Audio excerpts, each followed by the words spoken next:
by Change my saying thing I'm back to terrible at cheese. introductions, so hello everyone. Uh, well, I'm terrible at introductions, so let's do this. We are the Dancing Goat and Angry Cloud. Maybe everybody wants to introduce themselves first. My name is it's here says Boom. We're all gonna go by our D&D names, which we Had I known play that, in our spare I time. would change mine. Can I change mine? Can I change mine? Can I change You can. mine? Oh, Wow. it does. You should be able to do. Oh yes. Okay, you changed it for me. Okay, even better. Yes. Alright. So So, everyone, this is going to be full of shenanigans, just putting it out there for everybody already. The theme for this day, however, is going to be mythical creatures and how they survived in modern culture. So yeah, maybe just start with everybody introducing themselves, where you're from, any basic knowledge, favorite stories or mythical creatures already. well, everyone knows that me that you're probably, but on this podcast, I am Goat. Everyone else knows me as Hugh on on the Discord. They know me as Hugh on YouTube. And, yeah, I'm from Florida.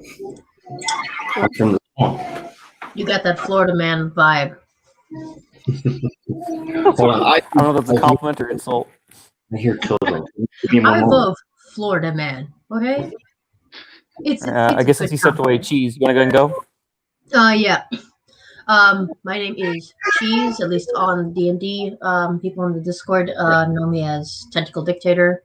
I do not have the time now to fully explain how that nickname came about. It's not what you think, though.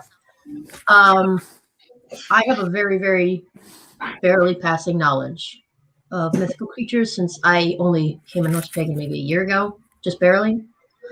I think perhaps, though, my most basic one that I've tried to look over was probably just whether or not Beowulf actually was the very beginning of our understanding of a werewolf. That's it. And I will be asking questions. Nice.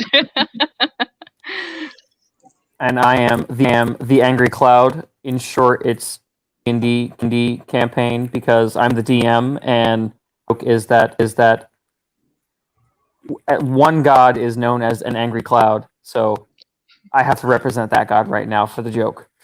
I am also from Florida, about a half an hour away or 45 minutes away from Goat, deep here in the swamp.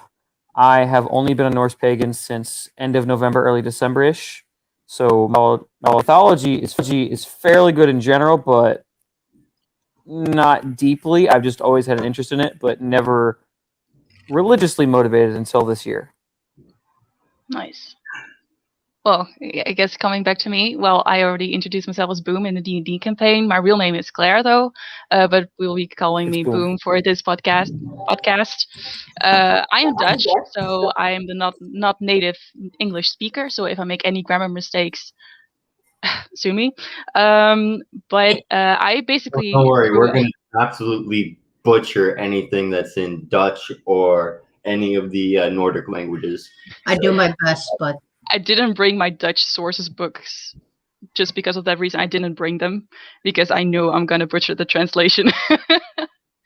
But I basically grew up with lots of Germanic tales, Celtic tales, also a few Norse tales, and Greek even. So my knowledge about mythical creatures in general I don't know them all, of course, but I read a lot about them. I still do.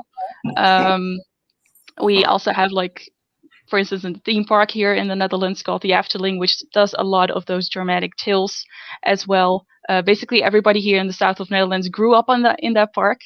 And then we also have the very strong influence of the Grimm brothers, which most people will be familiar with, based on Disney, because they took those stories and made them child-friendly, a lot more child-friendly.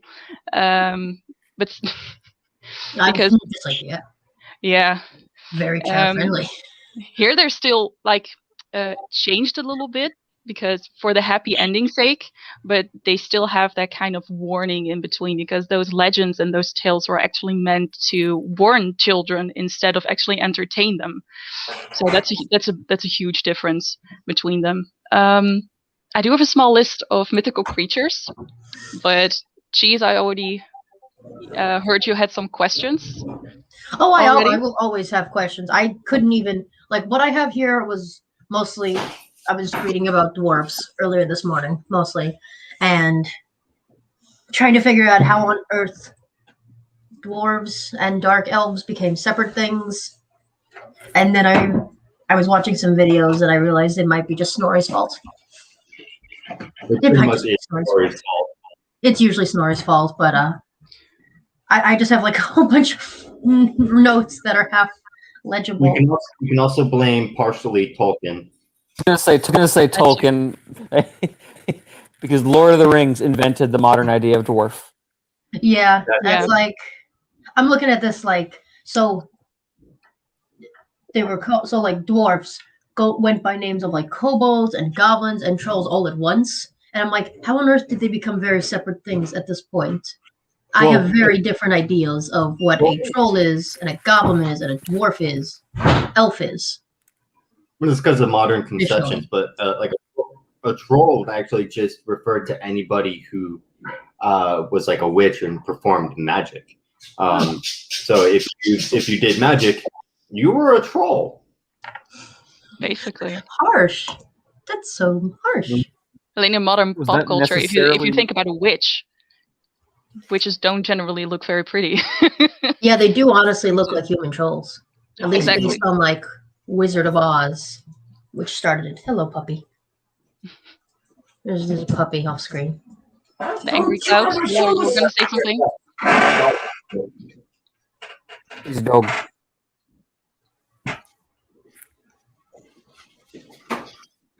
I have to put him. I have to hold him, or he'll try to chew my shoes.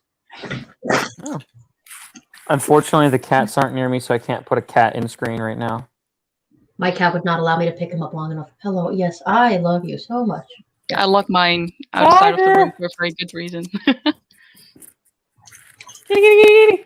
Shitty kitty, come here! Shitty kitty.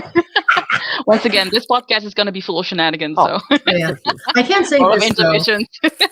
I can't say this though. Like my passing of like my understanding of like Celtic So and quit running away Norse from me, cat. mythology is like very limited because I'm still learning. But I did grow up Cat. on a lot of Greek tales, as like most of us do. And I will say I do have a very decent understanding of most of them. I like, you know, you had to read the Odyssey or the Iliad when you're in high school. Well, they And- made me Actually, watch. for my school. And I did like I do both, have and like then a lot of Percy Jackson books sitting behind me, which I did use as a starting point to enjoy Greek mythology. Like all of like half that entire shelf up there is just Greek books, just Percy Jackson books. Yeah. They're not perfect, but it was a starting point.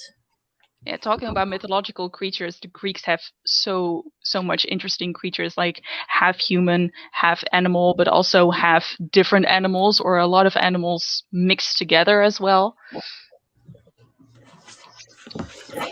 Should we Ooh, just that like reminds me pick of one. one and start off? I one No, for Greek a rather interesting part of they This think it was is- mythological, but they're a real animal. I believe it was the Romans actually, but Greek and Roman are always tight, so I always connect them. The Romans believed that dolphins were sort of a mythological creature, not in the sense of like how the Spaniards thought of mermaids and manatees, but that dolphins were so closely connected to humans.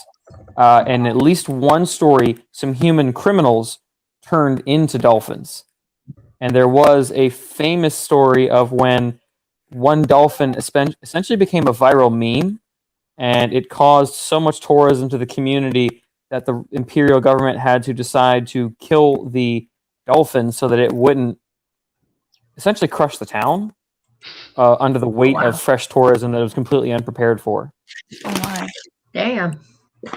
You see that also like in different regions of like, especially Europe. You also have like in the Celtic, you have the Selkies.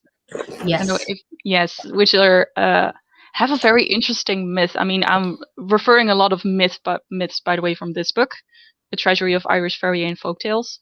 That is a They do talk about the Selkie. They also call it a marrow, and the idea about it is that they are essentially kind of how do you say that, like the sea hound kind of thing.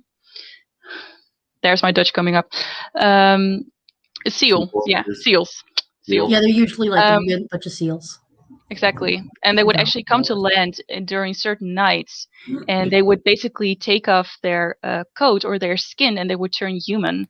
And a lot of myths involve actually people, especially men falling or women falling in love with them because for some reason they are very beautiful as a human. They actually would steal their coat, and therefore they have to be loyal to the person who stole their coat. Which I think is a very interesting myth, as in a lot of children also are said to be descendants from Selkies in certain parts from Ireland, because eventually they marry, have a family, and then in some point of the story the Selkie finds their skin or their coat back, and then they actually return to the sea. Yeah, I love the Selkie myth a lot. Sorry, I keep getting distracted because something keeps coming up on my phone. To myths of like werewolves and skinwalkers and shapeshifters from all over the world. It also goes with like a lot of cultures that have myths of people or animals that change shape during certain times of the day or month or year. Yeah, I think it also goes with a lot of different cultures have the animal brides story, or I guess animal grooms. Like I believe this is a slight guess because I may have to like confirm it after I say it just to be sure. I believe in Japan it's usually foxes, kitsune, the women who are also part fox, although they don't have, as far as I know, any association with like removing their fur and then they have to stay because they're usually too powerful as like magic users to actually stay anywhere, and they're much more mischievous in nature. The Selkies, I mean, that's eventually what we just became like our starting point to like Beauty and the Beast. It's just the exact same story, but like for kids. Exactly. Yeah. I also find it very interesting that every region of the world has some kind of animal bride myth going on in a sense. Right? So even from Japan to Europe, you have so many like myths telling about those animal hybrids, animal/human. I think there are also more in Irish myth. Do have to research that very quickly though, but yeah, I think Selkies are definitely one of my favorite Irish creatures in a sense. They are also like known for collecting the dead and in the sea. So if someone would die a sailor's death, they would collect their souls and keep them as well. And there are also stories about people actually traveling to their realm to free them in a sense. So there's a lot of like lore also connected to death, which is very interesting. It's like they're not necessarily dangerous, but don't mess with them. Which kind of comes back to the fact that those legends actually were meant for warnings instead of being general entertainment, right? That also like brings to mind the whole idea of unicorns. Now bear with me. Bear with me on this, okay? So the Norse Vikings and Norse tradesmen used to sell narwhal tooths, you know, their big tusks, as unicorn horns. And these were said to have all sorts of powers, like being able to raise the dead, heal mortal wounds, create like an elixir of eternal life. But a narwhal is far more mysterious to us today than a lot of those mythological creatures were back then. All right, we know very little about narwhals, so they, in my opinion, classify as a mythological creature. Yeah.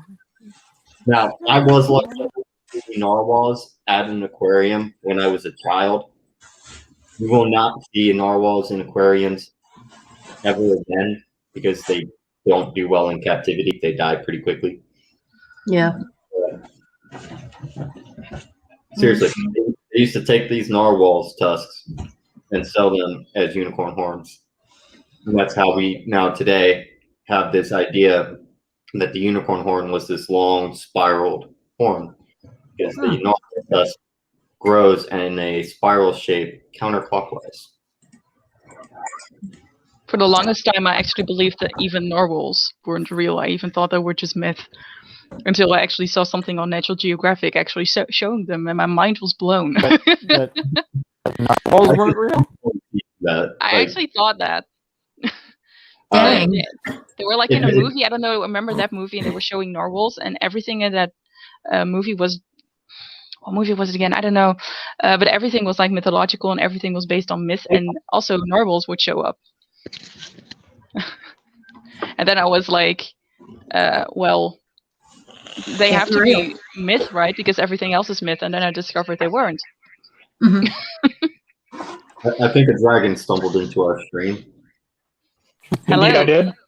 Hello. Dragonborn. Oh, Scald, welcome. Thank you, Angry. A boom, a cheese. He's Hi. a goat. I have a cloud for Angry Cloud. Indeed, I do. Oh. When I was a kid, my mom said I could be anything I want, so I chose to be a cloud machine. You have to say that you chose to be a dragonborn. Okay. Well, then, indeed, Yeah. I am a You're already dragonborn. partway there. Getting there. Oh. But referring back to like myths and like possibly the Grimm brothers, do you have like favorite fairy tales for instance? My favorite fairy tales actually come from of Italy and Russia. From where my family is from, actually. This isn't really a fairy tale, but I can say this: when it came out, thanks Disney, I thought it was a fairy tale because it's Disney and that's literally all they do. At the time, The Hunchback of Notre Dame was my favorite fairy tale because I didn't know it was a fairy tale. But like in terms of like a Grimm Brothers story, I think my favorite probably was like Little Red Riding Hood or something at the start, because I had such small understanding of like how big all the Grimm's fairy tales actually were. So I stayed to a lot of ones that I already knew, like Red Riding Hood, Hansel and Gretel. There were more, but like now they're blanking on me, and I'm probably gonna have to look them up to find them. Oh yeah. So Yeah. I'm. I have to agree with you on Little Red Riding Hood because that was by far my favorite fairy tale, and I don't know, it was such a scary fairy tale when you read like the original Brothers Grimm version. It's not a movie. Hey, goat. Here's the messed up part, actually. The Brothers Grimm version was even doctored down to not be as bad. Oh, I know. Wait, really? Tell me. Yes, really. How bad was it? It was worse absolutely than so bad, eating? like before them, like the story was like the wolf wore the grandmother's skin to disguise himself as the grandmother, not just her clothes. Like Everything. Goat, it's worse than that, bud. It's Wait, worse it than is? that. It's worse than that? Because that's the version Yes. I remember. It's very gross. It's very dark. It's very dark, Very dark. and it would actually get goat demonetized if I even said it. I am not monetized, so you don't have to worry about that. Oh, okay. Well, it actually told, trigger warning for anyone out there for what I'm about to say here. In the original version, it was actually about Little Red Riding Hood being raped. You know, By the considering wolf? some of the versions, that sounds like the correct metaphor. Yeah, Same it goes was. for Sleeping Beauty, right? She got like Yes. a whole family without even knowing. Yeah, that Yeah. one was She also woke fucked up. up. Like, That's oh, you're bad. married and you have children right now. Congratulations. I do. You're also probably like 30 or something. It's like, but I was 12 10 minutes ago, I swear. Exactly. I do swear I was 12 10 minutes ago, and now I am 30. So You're 30, you've had 6 kids, you need deep therapy, and you're not going to get it. I don't have 6 kids, not yet, and hopefully not Only got anytime. 3 for now. But that's also the thing with the Grimm Grimm brothers stories. I mean, generally the I would say like the main characters or princesses, whatever, were very young because people couldn't be were just very young. They would die pretty fast. So therefore, those people will be younger. I know Disney still had some like saying like, yeah, they were 14 years old. Like for instance with Snow White, I was like, that's not okay. No, it's not. Okay. Yeah. Snow White, yeah, she was that young in like the fairy tale, but she was raped multiple times while she was in the forest and conceived multiple children while in her coma. Okay. It's very smart to Yeah. leave that part Yeah, but like out if you for the can stories. leave, Yeah. if you can leave that part out, you can age her up like 2-3 years. and- It's not that hard. It's not that difficult to do. And the It whole won't change thing much. about her living with the 7 dwarves, you don't want to know what she was doing with the 7 dwarves. No, Oh, you everyone don't. jokes about that anyway. Yeah. Yeah. Just Yeah. thinking that it in a way it makes sense because there used to be warnings. So if you would tell a child if you like don't follow the path in the woods, that's gonna happen to you. That's pretty scary for a child. Yeah, right. The dwarves will Yeah. take you, and then you'll end up Yeah. like Snow White. I mean the worst the worse the story is, the better the children will probably behave. So I can understand they kind of tuned it a little bit up over the years. But still, Like in Cinderella, the stepmother used to cut off the toes and parts of the feet of the stepsisters in order to try and make them fit into the glass Yeah. slipper. Which just brings the question to mind: if the glass slipper perfectly fits Cinderella's foot, Why did it fall why off? the fuck did it fall off in the first place? Yeah, right. How That's a did it very good slip off question. her foot? How That's a did very it slip off her foot? yeah. Have you ever heard of plot armor? No, not farmer. Same, you know. It's plot armor just for this. It's just plot armor, protagonist armor. It's fine. Yeah. It's fine. Protagonist. Yeah.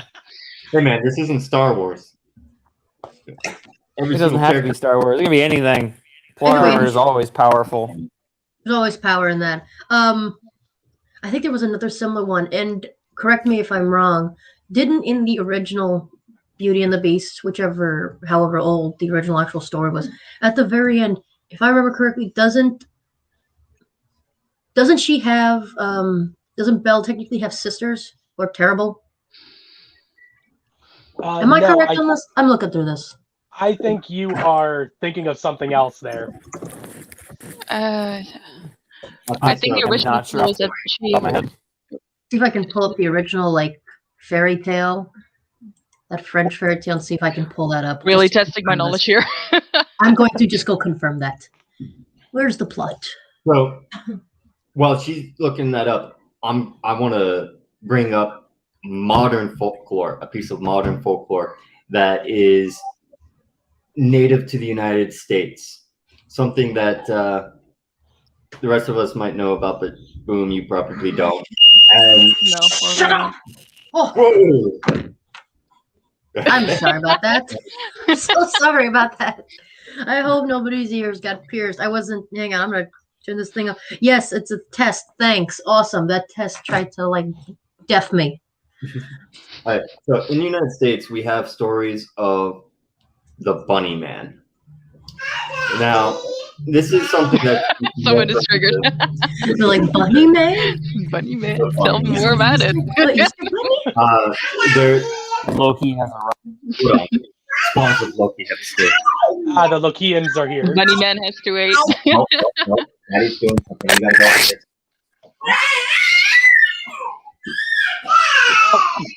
Since Goat's dealing with that, they're actually pretty fun to be around in real life when they're not. Children will be children. Children will always be children. Okay, oh yeah, they will.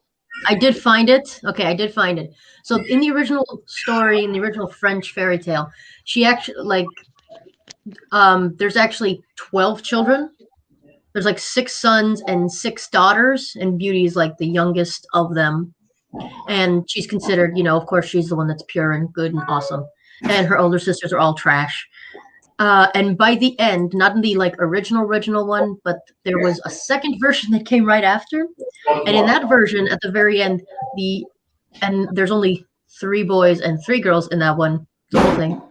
But her older sisters are like punished by becoming part of the magic castle, and have to like watch her sister's awesome life until they learn their lesson. They're just part of the architecture. There's so much punishment. Yeah, I mean, a lot of, especially Germanic fairy tales, which you will see a lot of the Grimm as well, people will often be punished for their greed. Like being greedy is punished a lot in these fairy tales. People who want to have gold or seek wealth in some way always have the bad ending. And mostly the creatures in these stories are the one to actually teach the lesson, sometimes in a very cruel way, often in a very cruel way. Always in a cruel way. Always cruel. Actually. Right, Yeah. but boom. You also have to remember about that time period when those were written. Because back then, and they were written from the Christian perspective. Exactly. Yeah.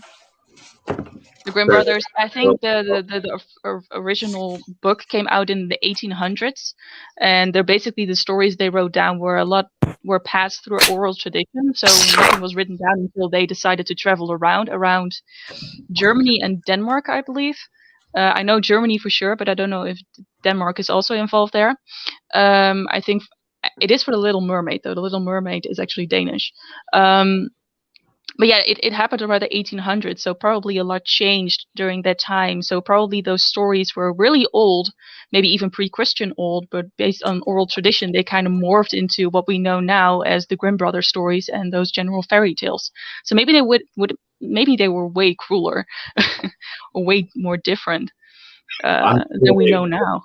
Crueler and bloodier and darker than we have record of. But back to what I was going to say earlier about the Bunny Man. I'm curious now. I'm intrigued. Yeah, I'm curious too. So I never heard this one. I'm terrified. I can't remember if it's Virginia or West Virginia. Might even be Maryland, but somewhere right over there. Pretty sure it's Virginia though. There's a bridge in the middle of the woods called Bunny Man Bridge. Now, Bunny Man Bridge has all sorts of tales told about it. Like things about teenagers disappearing and then showing up hanging from the bridge by like their intestines. Stories about people finding dead rabbits hanging from the bridge. Now, what Wikipedia says, I just pulled this up, is that the urban legend originates from a couple of incidents in Fairfax County, Virginia in 1970. And that's when this guy dressed as a rabbit was running around throwing hatchets at people. All right. Well, anyways, it's usually always him wearing a bunny costume and in the story, or just taking the shape of a ghost in the bunny costume. And most of the urban legends like revolve around Halloween, and there's all sorts of tales about people that go out to no. Okay. Because they are so awesome. Now we know what kind of music Goat likes. Because they are so awesome. Oh dear. No, my thought was all right. But yeah, so there's all sorts of like urban legends about Bunny Man, and they're all like these really dark, gruesome, like ghost story tales that are all based off of just this crazy guy, like I said, was throwing hatchets at people in Virginia, and now it's turned into this crazy urban legend ghost story. And give it a few more decades, maybe, and might even like just become part of American mythology. I think the huge march of like urban folk tales and like stories also came from creepypastas. I don't know if you're familiar with that. The Yeah. biggest phase of creepypastas is like Slender Man, for instance. Like people would talk about it so much that people actually encountered the thing, right? And a lot of stories happened there too. Funny Man would fit in that category, right? There was a case of two girls that were so convinced that they had to kill somebody in order to keep Slenderman from killing them and their families that they lured one of their friends out into the woods and stabbed her a whole bunch of times. She survived, though. I read that she survived, but she was really badly wounded. Yeah. And the kids hopefully got into therapy after that. Yeah, like they made that as an argument in court, and just like fair Slenderman. I give that girl props. I mean, like from what I read about it, she dragged herself bleeding through the woods with like 24 stab wounds, and she survived. Like, wow. Yeah. Props to that girl, man. Like she had some true inner strength to do that. Real warrior there. But you were saying about like people having experiences where they actually feel like they've encountered Slenderman. I think that can partially be boiled down to the power of will. All right. Mm-hmm. So when enough people believe in something enough and wholeheartedly enough, their full force of their will, who knows, maybe it could potentially manifest something into being. So if enough people believe that Slenderman is a real creature, is a real demon, maybe Slenderman will eventually spawn into existence and become a real demon. Yeah, it's like those small sounds you're gonna look out for. I remember reading a lot about. I love urban legends. I read about them a lot. But like there was also this thing called Slenderman sickness. So people would actually feel sick because they were so caught up in that whole idea of that he might be after them. And there was this whole lore about it, and other creatures started entering too. Mm-hmm. And in the sense, how does that called again? I'm gonna butcher this word because I think it's a Thai word. I think it's called a tulpa, in a sense that if enough people believe in something, it actually will come to life. Kind of idea. It actually have their own embodiment. Yeah, because I remember even a few years ago there was this whole thing about that Momo thing, about that that weird statue. That was like a bird and that girl face or whatever it was. Yeah, and it got passed around. Yeah, and they got passed around. Terrifying. Yeah, but that's basically how myths come into existence. People start noticing certain patterns and certain events that they try to connect it to each other. And then you have like a myth or a story. And it's very interesting that it still happens right now, especially right now with the internet and with social media going on, that people are starting to see patterns and certain links and come up with these crazy stories and crazy creatures, right? We have always been doing that. That's very interesting. In a sense, mythology then stems in part from personal gnosis, unverified personal gnosis, UPG, your own personal experiences that someone had way back when in antiquity. They told someone else about it. That person experienced something similar, told someone else about it, and it spread and spread, and then eventually became common accepted knowledge, and then eventually that just passed into legend and then myth. So here we are today. Yeah. These myths. When urban legends, of course, right now with the creepypastas is definitely to scare people, right? For our modern problems.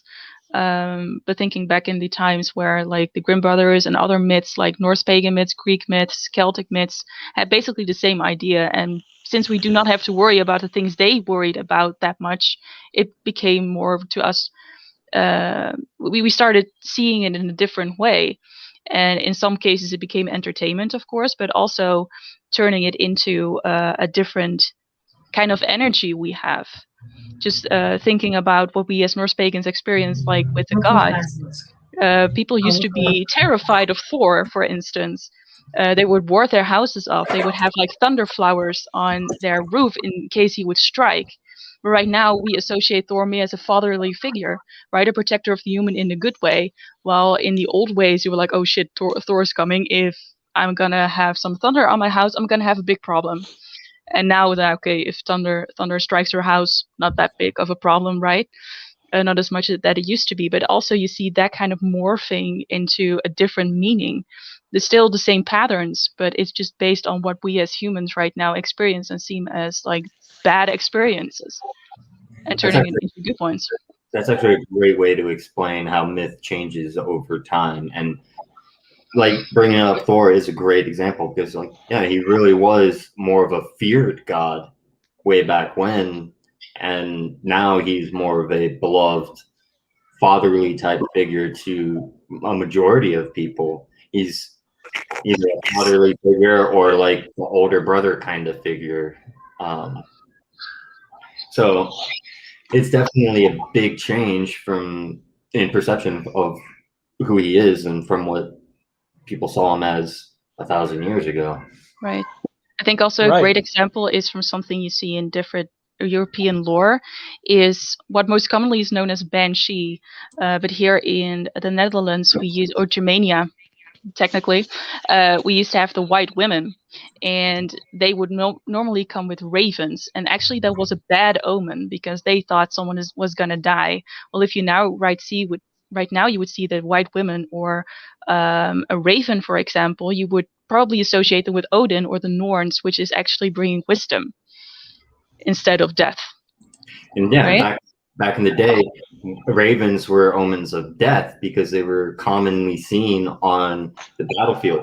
They're carrion feeders. They fed on the dead. So they were associated with Odin not because of wisdom, but because Odin's a god of death. Exactly. Oh, absolutely. Yeah, because think about it. The cult of Odin was a death cult. I mean, doesn't Valhalla or Valhalla translate to Hall? Hall of the Slain. Yeah. Yeah. Well, but one translation is Corpse Hall of the Slain. No matter what, death. Yeah. Technically, Right, personally, I would love to go to Helheim instead of Valhalla, because you still have to experience the end of days. That's Feeling that I'm always lazy for that. Main chances are we Boom. will. It's actually kind of interesting that you even said Helheim, because the Heim wasn't added up until like the 1200s. That's true. Heim basically means home. All right, so saying Helheim means hell home or home in hell. Yeah. Home with hell. So Gives a whole different meaning to Heimdall, right? Yeah. Oh yeah. But okay. also, Now, hold on there. Heimdall. We don't know what Heimdall means. A lot of people say that Heimdall means home valley, and that is true when it's spelled with one L. However, when Heimdall is spelled with the two L's, then it's completely different. Now, Heim means, like I said, home, and Dal actually with the one L means valley. So Heim spelled with two L's, a lot of people would assume would also mean home valley, but we don't know what the Dal with two L's means. It's completely unknown. There's literally zero written record to tell us what it means. So it's theorized that his name could potentially mean something along the lines of the 9 realms. It could have something to do with the 9 realms, or with Yggdrasil, or it could be like have something to do with him being a watcher or guardian of the home. And since he is so closely associated with Yggdrasil, then it only makes sense that the daughter in Heimdall refers to the 9 realms as a whole, and at least in my opinion. So he is the watcher of the realms. He guards the Bifrost. He can see for thousands of leagues and hear better than any other creature or being ever to live or ever will live. Yeah. And part of that is due to him hiding his ear next to Odin's eye in the Well of Mimir. Most people don't know that Heimdall sacrificed his ear, but he did. Because he can hear and see everything that happens on Earth, right? You can Yeah. hear the grass Definitely grow, can. everything. He can because hear. he is a child of 9 mothers, so that would represent the 9 realms. Is theorized, of course. Now, That makes I sense. personally ascribe to the belief that Odin, Loki, and Heimdall are all brothers, and that Loki and Heimdall are actually Loder and Hymir, or Vili and Ve, depending on which translation or you're going with, whether Prose Edda or Poetic Edda. Now, there's not a lot of evidence as to who Hymir is, but there's enough similarities between them. But I definitely believe that Heimdall is Hymir, and I believe my that personal really. history has led me to believe that. That doesn't mean that anybody else. But it makes sense to it would me. make sense because they both fight each other during Ragnarok, so it would also, and they kill each other, so they have to be from the same strength in a sense, otherwise they wouldn't be able to kill each other. And Loki's already known as pretty strong god, being the father of Hel, Fenrir, Jormungandr, and such, and Sleipnir, so he has to have an opponent with the same kind of strength, and Heimdall, at being his brother, would make a lot of sense to me as well. It gives a whole new dynamic to the relationship between Loki and Heimdall, because then you have that whole sibling rivalry angle that makes their interactions and Heimdall's antipathy, I guess is the word, towards Loki.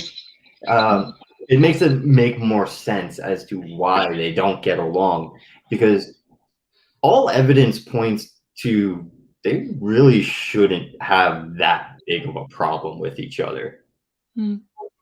I always thought it's very interesting that Odin stands in between of them. Yes. I always like to think of Heimdall as the one of control, Loki of chaos, and Odin actually trying to grab both of those ideas because he's a wisdom gatherer and a wanderer. So it makes sense to have order and control in a sense.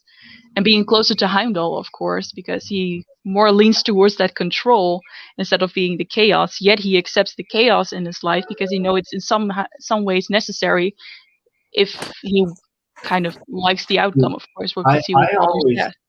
I always looked at it as Odin being representative of the order, Loki being representative of chaos, and Heimdall represented the 9 realms in which the two forces found balance. That could make sense too. It does make sense. That's what I love about this space. There's a lot of speculation. We don't have the answer, but it's really good to think about it. Yeah. I never worked really with Odin, so I still have to experience that idea. Odin is associated with order. I mean, Anzus, the rune of Odin, is a rune of order. Okay. And then you got the Wunyo rune, which is like a rune of balance, which calls out about Heimdall. And then you've got Thurzaz. No, sorry. Yeah, was it? Yeah, Thurzaz is the chaos rune and is more representative of Loki. Yeah. A lot of people try and equate Loki with the Knaz rune, but Loki is not a god of fire in any way, shape, or form. Not really, no. He's more of a god. He's just. I think it's just because people associate when you think of chaos, you think of an unstoppable fire as the first thing, and it's not like it's not a bad analogy, because usually when you think of like a forest fire or wildfire. Afterwards, it's not a bad analogy, but he's not the fire itself. He's more of that air that fuels the fire. Okay. Yeah. A lot of misconception in translation came from Logi, meaning wildfire, because of the G in there, and Loki people kind of associated with the same thing, but Logi is actually means wildfire, and Loki has actually nothing to do with that in a sense. Exactly. Right, and I can also really separate being. And we have a story of the two in the same story competing against each other in an eating contest. Yeah. Right. But I can also see why people would think that he is a fire, because Loki is known for pretty much starting things like take into account Hound with Freya's hair. Yeah. There, that story, if you guys know what I'm talking about. Oh yeah. Yeah, Loki Yeah. cut off all of Sif's hair Yeah. because he thought it would be funny. He was Yeah. drunk. So he cut I off still his- think that he knew what he was doing and that- causing, but yeah, Oh, Yeah, absolutely. that's such like a Absolutely. he random knew what's thing. gonna bring him. He knew Like it. it's just such a We random know, thing. we know that he's a trickster. We know that he's a master manipulator, and we know that he's a weaver of fates. Okay, and I specifically choose the term weaver because he is one of only 3 gods associated with weaving in the Norse pantheon: True. Yep. Frigg and Freya. If you see them as 2 separate goddesses, which I don't, I see them as the same. And then Loki, because Loki was actually the one who invented fishing nets, according to the lore. All right. He wove the first fishing net. So, and out of all the gods, he's the only one that is associated with playing an active role in manipulating fate. Okay. While some of the other gods are depicted as doing certain things in order to achieve an effect that they want, Loki's the only one who's documented as doing certain things in order to ensure fate happens. Because if you look at it, everything that Loki did was done with the purpose of getting the gods ready for Ragnarok. If Loki hadn't cut off Sif's hair, Thor would not have Mjolnir. Odin would not have Gungnir. Frey wouldn't have his boat. What is it? Frey that has the boat that folds up. Frey has the boat, yeah, but he Yeah, kind of right. yeah. All right. He already had the sword, but he gave that away. But that was not Yeah. Loki's doing, He I gets believe. so much. He gets a sword, gets a giant golden boar, he gets a big ship that can carry everybody and he can fit in his pocket. Mm-hmm. And weighs no more than a handkerchief. Yep. And the king of Norway, according to Yeah. some. I talking about the gods real quick. I want to bring up Marvel and how Yeah. Marvel is affecting the mythology and folklore of pagans today. A lot.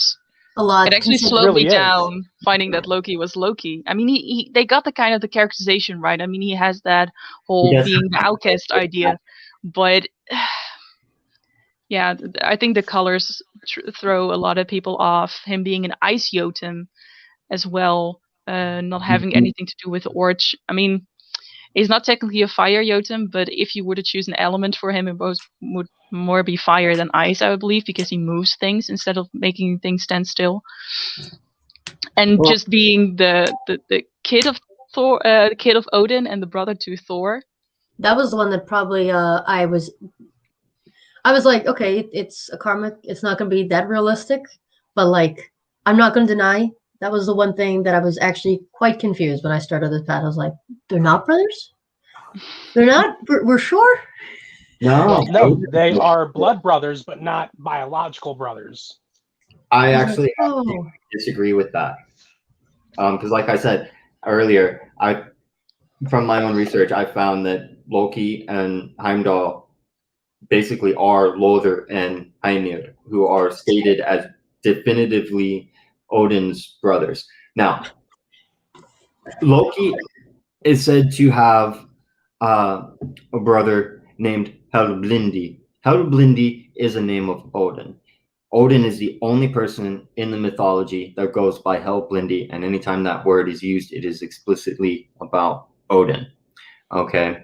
The names of Loki's and Odin's mothers.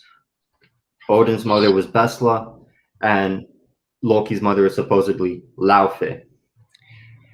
Odin's father is Bur, and a lot of people say that Loki's father is Farbati, but as far as I can find, there is no actual definitive, like, written record that says Farbati is Loki's father. It is just something that's been inferred from the written sources. So thinking, hey, maybe they could have separate mothers, but maybe they have the same father.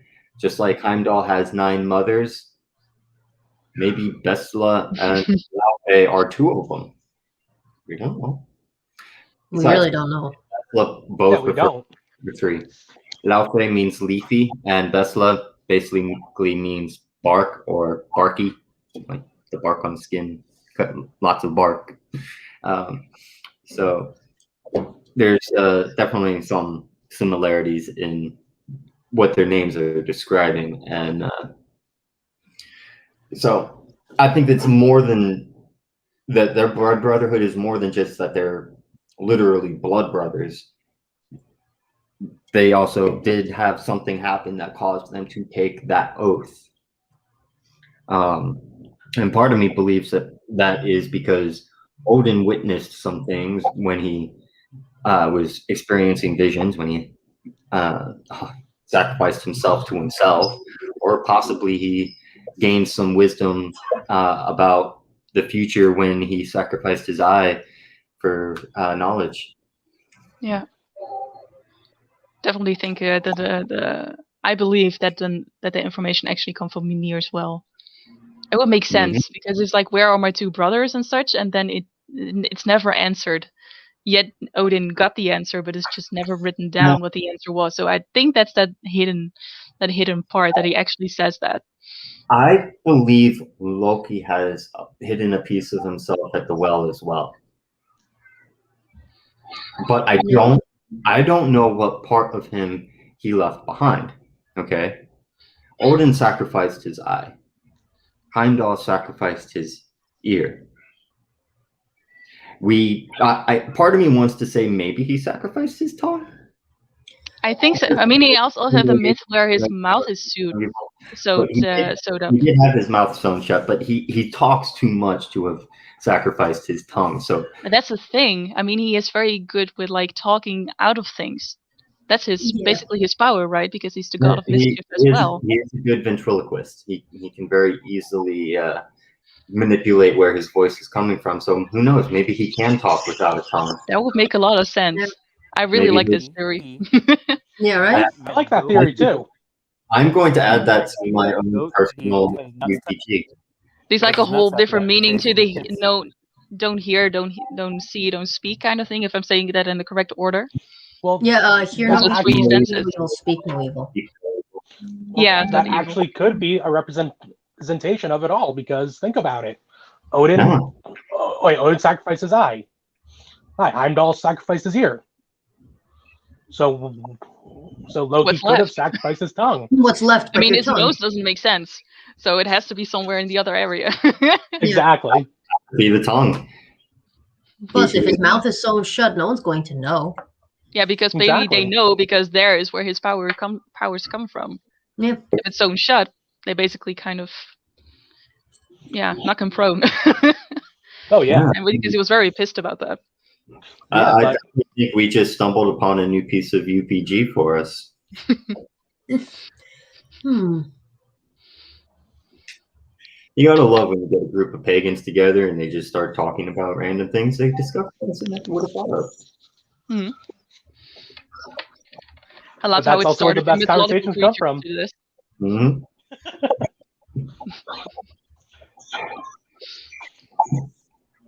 All right. Well, we are approaching an hour on the podcast. So is there anything anybody else wants to get out real quick before we start wrapping things up for the night? I do. Creatures. Can everyone hear me, by the way? Yeah. You're a little fuzzy. Yeah, we can hear you, but you're fuzzy. Hello. I can hear you. Hello. Hello. Fuzzy, so just checking on that. All right. So there is a mythological creature from Native American myths, particularly around the Great Lakes area, known as the Wendigo. The Wendigo was a holistic spirit, greed, and just.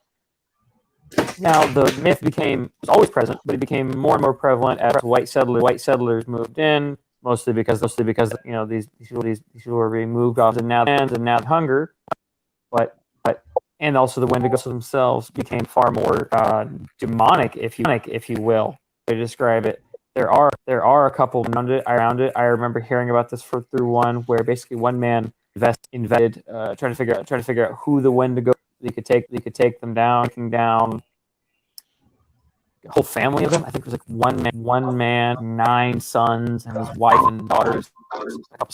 Only left the slaves live because they were just innocent human beings. But everyone was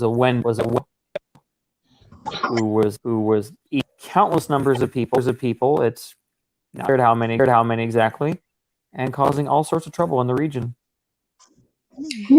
Wendigos are one of those creatures that we now are more aware of on a wide scale because of like the show Supernatural.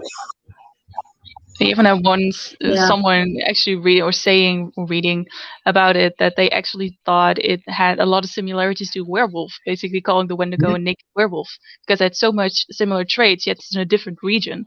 I mean, the werewolf kind of came to be when it was much colder, especially in Europe, and then you have the Wendigo where it's especially where it was warmer, so therefore we like and have a different appearance without the fur, right? Yeah, So well, it's basically Wendigo- the same myth for different region. If I remember correctly, Wendigos are the skinwalkers that I. I was just about to ask that. Amazing. Was that the Skinwalker? Yeah, I It's heard their that skinwalker, more. yeah. They're skinwalkers. Yeah, because I heard that more down Sort of. in like Arizona, Yeah. Nevada, that area. Wendigos Down the would- Great Lakes. are likely They would to add be a different layer. I mean, then they're also transforming skinwalkers in the in a south. way. Yeah. Would give a different layer because they're also like transforming, just like a werewolf. They also skin transform. Funny thing is that in modern day, people all assume that werewolves transformed with the moon, but it wasn't like that. It was actually, depending on the culture, it seems like a lot of them, it was more of an at-will kind of thing. And in certain cases, it was like specifically during the night, but it didn't necessarily have to be a full moon. I feel like the full moon is more of a relatively modern association with werewolves and skin changers. I think it's just the general energy of a full moon has very high spiritual magic. I mean, there's just a magical time, very powerful in energy. So I think that the kind of automatic association with spirituality and transformation came to be.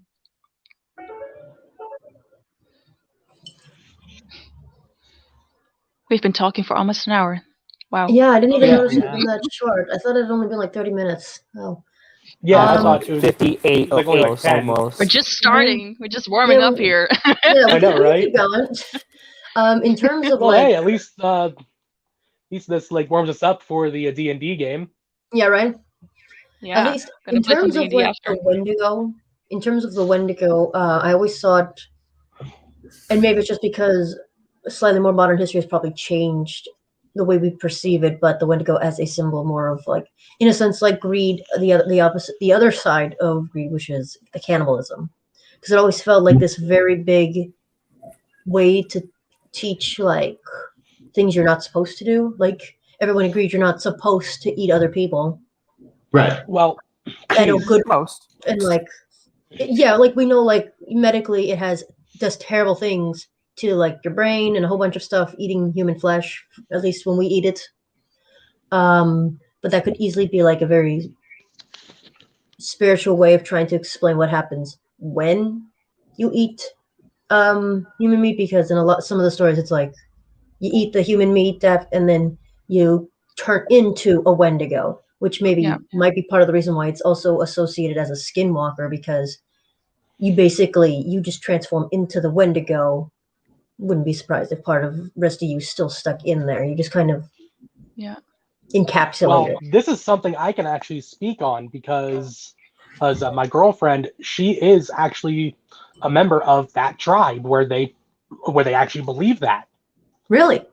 That's really Yes. cool. But also with my career path, I also know medically speaking of why it's also conceived that way as well. So if we have time, I can actually explain it a little bit. Go for it. Yeah. With the skinwalker in the native tradition, it was a warning about eating humans, but it was more seen as a you shouldn't do it even in a survival manner because it's seen as disrespecting your ancestors. But medically speaking, with like if you being a boom is from Norway, you know of mad cow disease. Yep. It goes along with that because it actually goes along with prions, which are a DNA. It's like a weird parasitic infection. My And that girlfriend in the happens within the background is brain. just like, yes, that's 100% correct. There's actually some tribes in the South Pacific that still practice ritual cannibalism, and they actually do have problems with those diseases like mad cow popping up. And in humans, it's called Creutzfeldt-Jacobs or Creutzfeldt-Jacobs disease. And prion is basically a protein that is folded within your blood, and when it gets in your brain, these misfolded proteins like they build up, and I'm remembering things correctly, and then they interfere with your brain's ability to properly function. And that's time you basically go crazy.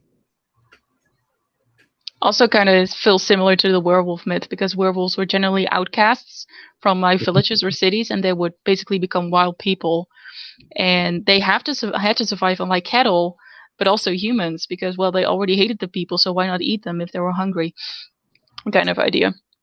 Yeah, well, the actual source of the myths about werewolves actually comes from the origins of the Ulfidnar, as far as the Norse are concerned.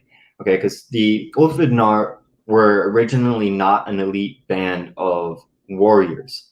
They were actually a group of outcasts that lived on the outskirts of society, and they were called wolves because they were shunned from society. They weren't allowed to participate in the community. They were exiled to live on the outskirts. And so over generations, they started to develop their own little traditions and things. And part of that was to basically kill a wolf, take its skin, and become the wolf. Accept your animal side and become that animal. And generations and generations would pass, and then eventually it got to the point where these wolves were no longer seen as outcasts, but rather it was a rite of passage for an elite warrior, and they would go and they would spend a specific amount of time, whether it was a year or a couple years, living with wolves on the outskirts of society, and they would essentially live as wolves. And then when their stint of exile, or self-imposed exile, I should say, was up, they would return to society as an Ulfidnar.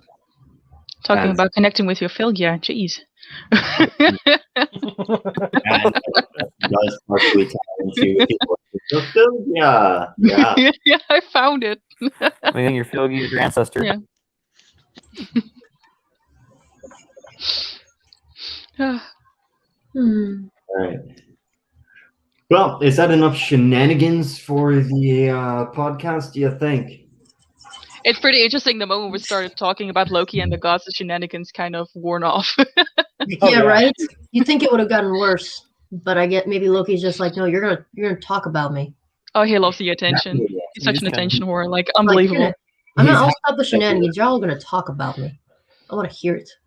But in a good way. It has a in a good way. fine line, There is a reason that Loki has become the patron god of this D&D campaign. All right. He's the patron god of the dancing goats and angry cloud. It really is true. D&D really is just an outlet for people who are very Loki-like, because I mean, that's the reason the angry cloud is angry, right? Because of all the shenanigans. Yeah, that's why the angry cloud's so angry. Oh. Well, I can guarantee that Loki will have the shenanigans going on during the D&D campaign that we will be starting up shortly after we break from this. Yes. So, with that, everyone say good night. Good day. Good Fine. Good night. night. And so, last word of wisdom. Remember, guys, there's no one true way. And until next time, see you guys. Yeah. See ya. Bye-bye. Stay hydrated. Get lots of sleep. Yeah. Do your homework. Brush your Tip your teeth. waitress. Tip your waitress. Unless you're in Europe, then it's rude to tip. Don't stick forks in outlets. And please do not take a Claire, toaster okay, into the boom. bathtub with Don't you. do it. I Rest of promise you. You only do it once. What? You can only do it once. I mean, get down and have enough calories for the rest of your life. I mean, That's because your Well- life's gonna be like 5 minutes longer, and that's it. I didn't Well, say how guys, I long. wanna I said leave- you have enough. Have enough. Well, guys, I want to leave you all with like a weird thought. During a cremation, and there's always a very brief moment where the meat is perfectly cooked. I could live my entire life not knowing that. But now I do know that. Special guest. Just laying back here. I'm Being like, why do I make it do worse this for shit? you. I'm gonna make it worse for you. During cremation, oftentimes the bodies will sit up and scream. that's true. Yeah, That is That true. is metal. Then they will go to hell. just like the character from Tales of the Crypt. Just Did like all the gas be released or something like that? I wouldn't know. I'm not a Mormon. I don't work in a mormatory. I don't do cremation. I just sit here and I play D&D. Okay, I sit here. I play D&D. I have video games.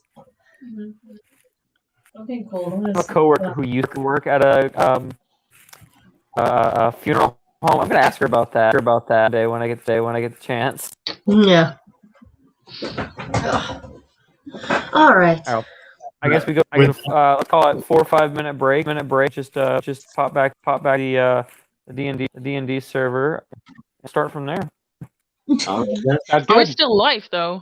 I do love this We one are. comment that did just show up that just says I'm gonna say this wrong. The We're still Ulfnad were live. furries? So Ulf and Nar were furries. Question mark? What? Maybe, probably. You Never can't know. not Sorry. say that every animal bride and every animal story are not furries. The end. Goodbye. Cheese is out.